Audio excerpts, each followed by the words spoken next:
কেউ বলে চচ্চড়ি, কেউ বলে পুরপুরি। ছোটো মাছের পুরপুরি কি জানেন আপনারা? এই ছোটো মাছ দিয়ে যে চচ্চড়িটা করা হয় এইটারে বলে পুরপুরি। আর এই ছোটো মাছগুলো বাড়ি থেকে কাইটে নিয়ে আসছি, আমি আর মা একসাথে মিল্লা পরে কাটছি। তখন বুঝি নাই যে দেশের মাছ এতটাই মজার, তাহলে আরও কয়েক কিলো কিনে নিয়ে আসতাম। যেদিন এই মাছগুলা কুলার ভিতর থেকে ধরা হয়েছিল, মানে জাইলারা টান দিয়ে উঠেছিল, তখন এক ভাই, আমার এক চাচাতো ভাই আইসা খবর বলতেছে যে লিজা মাছ ধরতেছে, তুই কি নিবি? 50 টাকা কিলো। তো আমি তখন ভাবছি কি যে এই মাছগুলো কাটতে অনেকটা সময় লাগবে, তখন আর কিনি নাই, তখন তারা চলে গেছে। আর যে কাকিগো মানে এই মাছগুলো যারা ধরছে তাগো বাসায় যাওয়ার পরেই হে কী করছে, কতগুলো আমার হাতে ধরাই দিছে, কয় নে কুট্টে কাট্টে রাখ, ঢাকা যাওয়ার সময় নিয়ে যাবি। তো নিয়ে আইয়া পরে আমি আর মা মিল্লা কাটতে রাখছি। এই নিয়ে আরও একদিন রান্না করছি, এই ছোটো মাছের চচ্চড়ি বলেন আর পুরপুরি বলেন। একটা আলু দিয়ে খুব সুন্দর করিয়া অল্প একটু করিয়া তারপরে রান্না করছি।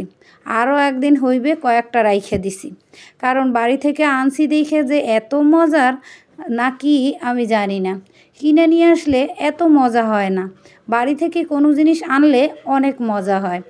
আজকের এই ছোটো মাছের চচ্চড়ি বা পুরপুরি এটারে কী করবো, হাত দিয়া খুব সুন্দর করে কিন্তু মাখামো, এক্কেবারে অনেক সুন্দর করে কিন্তু হাত দিয়ে মাখাইছি। অবশ্য আমি হাত দিয়ে মাখাইলে যে ওই যে গুঁড়া মরিচটা দিছি না, অনেক ঝাল লাগে, আমার হাত এত পরিমাণে জ্বলে, অনেকটা সময় ধরে জ্বলতে থাকে। কিন্তু এখন একটু একটু করে তারপরে অভ্যাস হয়েছে। যাই হোক, এইখানে খুব সুন্দর করে ফ্রাই প্যানের মধ্যে তেল গরম করে তারপরে তার উপরে দিয়ে দিছি।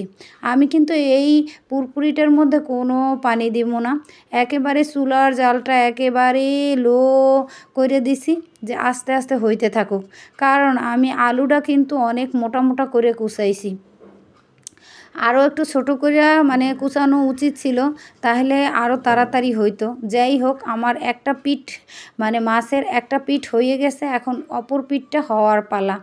আরও ছোটো করে মানে জাল আরও ডিম করে তারপরে দিয়ে থুইছি, কারণ আরেকটু সময় থাকলে কিন্তু হয়ে যাইবে।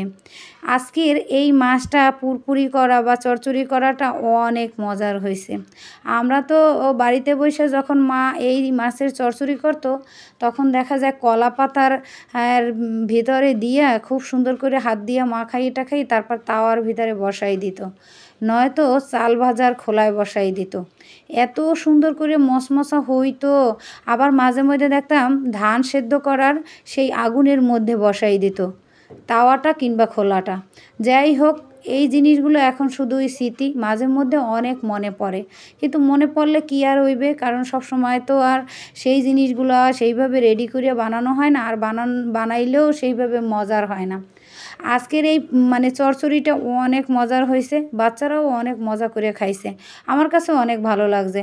আমি যদি তখন মানে ভাবতাম যে এত মজা হইবে, তাহলে 50 টাকা কেজি মলা মাছের, কখনো শুনছেন? শুনলে কিন্তু অবাকই লাগে, তাই না? কিন্তু কাটার ডরে আমি তখন কিনি নাই। মা একবার অবশ্য বলছিল যে 50 টাকা কেজি তেমন একটা বেশি না, তুমি করো কেনো, আমি কাইটটা ধুয়ে তারপরে দিমু। তারপরও আমি কিনি নাই। যাই হোক, আলহামদুলিল্লাহ অনেক ভালো লাগছে।